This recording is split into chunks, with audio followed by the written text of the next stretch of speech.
Bref, pour revenir à Chambly,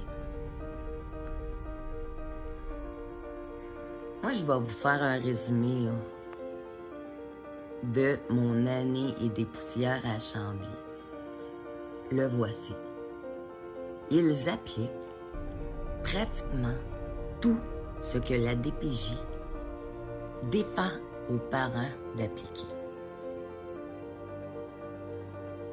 Ils vont jusqu'à teinter les perceptions des jeunes sur leurs propres parents. Ils sont tous surmédicamentés.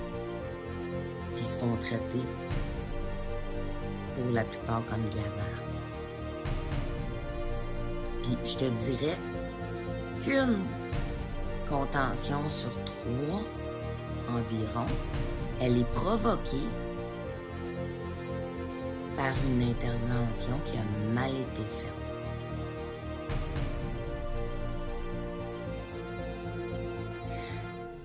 Est-ce que vos jeunes sont en sécurité ensemble avec eux?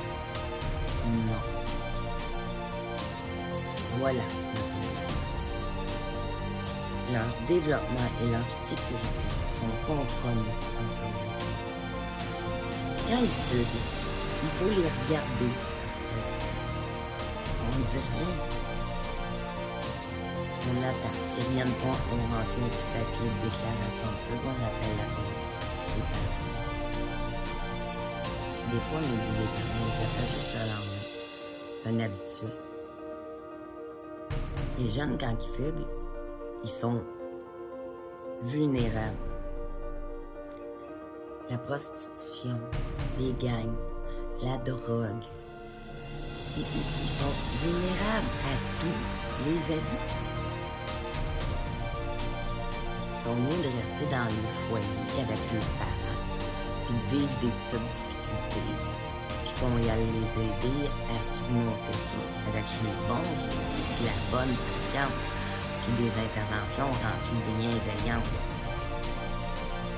Parce que je ne me mettrai pas à énumérer tout ce que j'ai vu. Mais j'en ai vu assez pour vous dire que leur sécurité et leur développement sont compromis en centre d'accueil, celui de Chambly et tous les autres. Sur ce, je vous souhaite une excellente journée et je vous souhaite de réfléchir à l'avenir que vous voulez laisser à vos enfants et vos petits-enfants. Et si on fait des manifestations, c'est justement pour changer les lois. Et n'oubliez pas qu'au mois de juin, dès que vous allez avoir un enfant, vous allez être bourré de responsabilités de couple, au même titre qu'un couple marié. Ainsi qu'au mois de juin, le tribunal unifié de la famille et de la jeunesse sera mis en place. C'est déjà une aberration présentement la DPJ.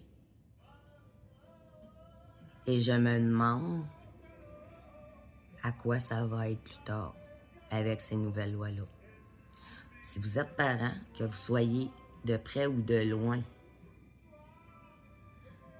impliqué dans un suivi de la DPJ, moi je vous invite le 21 mai à venir manifester, à venir nous appuyer, parce que c'est là que c'est le temps. Si vous ne le faites pas pour vous, faites-le peut-être pour vos enfants ou vos petits-enfants. Parce que moi, j'ai travaillé à DPJ, puis tout le monde est concerné. Il s'agit que tu tombes sur une intervenante qui va tomber dans le conflit de personnalité au lieu de rester neutre et bienveillante. Hey, ça, neutre. J'ai plus le droit d'accompagner les parents qui me demandent de les accompagner, même si c'est mes amis. Ça, parce qu'on me dit que je ne suis pas neutre. J'ai consacré ma vie entière à la DPJ. C'est parce qu'en quelque part, j'y crois. Puis des parents timbrés, il y en a, puis il y en aura toujours. Mais là, c'est pas une question d'urgence ou c'est n'importe qui. Des gens qui appellent eux-mêmes, des femmes, des mères malades, en dépression postpartum, des femmes ou des hommes violentés, on envoie l'enfant aux mauvais parents. C'est pas de choisir la facilité en intervention. Ça patche des blessures, mais ça les guérit pas en profondeur.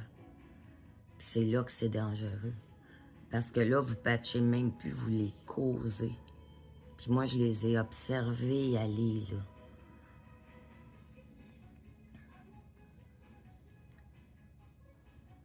Puis c'est pas... C'est...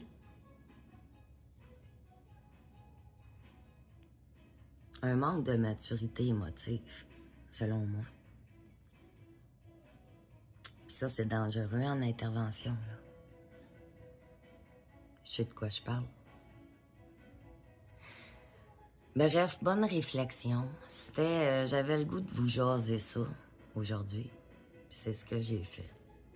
Puis je le fais avec mon cœur. Puis j'aurais peut-être dû le faire bien avant. Mais vous comprendrez que on a tous besoin d'une paye. Puis j'ai essayé de faire la différence. On va essayer autrement maintenant. Bonne journée.